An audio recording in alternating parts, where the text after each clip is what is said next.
咱台湾友邦帛琉最近是互海客入侵，造成因的政府一寡机密文件拢泄露出去。帛琉的总统惠恕仁初5时对外国媒体表示，伊认为这个代志确实就是受到网络攻击，嘛讲这件代志和中国有关系。伊讲中国有可能要介入因11月份的大选，目的就是想要甲伊引导，要互这我中国的人去换头。 台湾太平洋友邦帛琉会伫今年11月举行总统大选，总统惠恕仁初5伫日本东京出访期间接受媒体专访，讲到中国介选的可能性。Well, I think in every election the Chinese are always involved. Obviously, they know where my stance is. I guess I would be the enemy, right? and so you would probably want to remove me and put somebody else in that would be more friendly. Those overtures by China.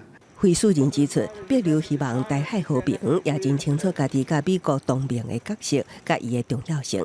因为今年3月，美国拄甲帛琉签署新的20年经济甲安全协议了后，帛琉系统就互海客入侵，偷走2万多份文件，内容包括美国伫帛琉的雷达设施，参台北之间的联系。They didn't ask for any ransom or money, and then they released the information on the dark web, traced through. Malaysia looks like there's links to Russia and China. Russia may have developed the software. It's similar to other software that's been developed. So that's why the suspicion is there's state actors involved.